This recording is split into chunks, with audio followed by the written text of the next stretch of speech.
We're doing another Doctor Who video? When Gigi told me Stephen Moffat had written the next episode, how could I not give it a go? You're welcome. Okay, first, bias check. I'm a big fan of Moffat. All the best fans are. You want to start a flaming war? Because that's how you start a flaming war. Bring it on, big ears. It's obviously a controversial position for many, but on this ship, Moffat rules. He's written so many of the best New Who episodes, like The Empty Child. Are you my mommy? Blink. Whatever you do, don't blink. Silence in the Library. Hey, who turned out the lights? The 11th Doctor, The Impossible Astronaut, Deep Breath, Listen, Last Christmas, Heaven Sent, The Doctor Falls, and so many others. Okay, we get it. You're a fan.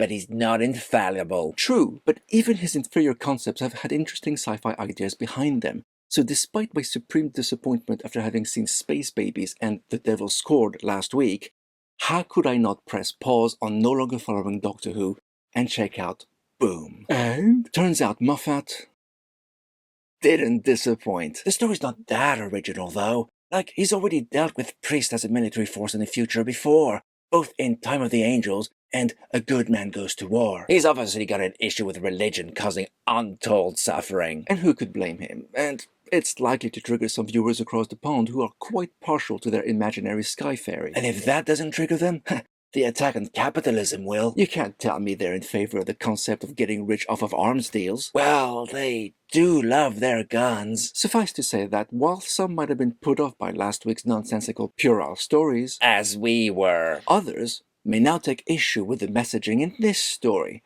Personally, I have no problem taking aim at arms dealers. We're out in space. What are they going to do to us, eh? It's not like they've got space lasers. And it's not the first time Moffat took aim at capitalism.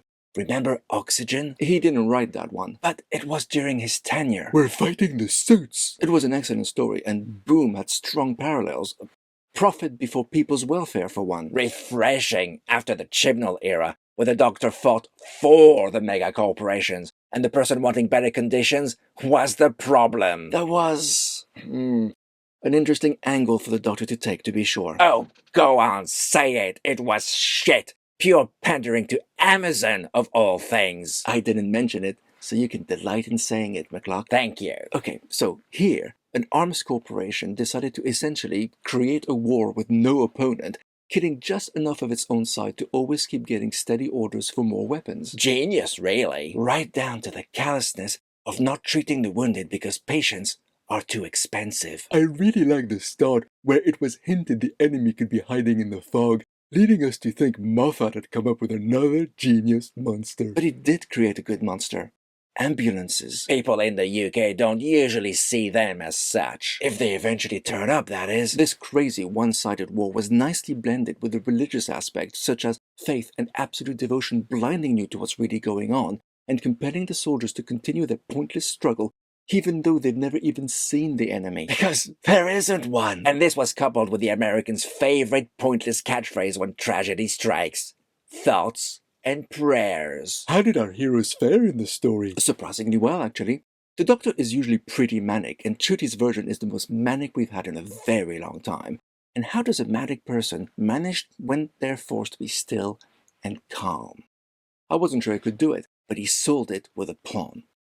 The show was incredibly entertaining, kept you guessing, was full of twists that actually made sense this time, aside maybe from the resolution, which was very Deus Ex Machina. Although that ending did also play strongly into the power and love of parenthood, didn't it? Certainly. In fact, I'm wondering if they're preparing us for the return of Susan. The Doctor's daughter? Yeah, the one he dished in London in 2164. It's the second time the Doctor's mentioned her in as many weeks. Can't be a coincidence. Sounds like you enjoyed this one. I did. Glad I stuck around for it. And now, I'm curious about next week's. Doesn't take much to get you interested. You're right. I only need a good story. And perhaps one not written by RTD.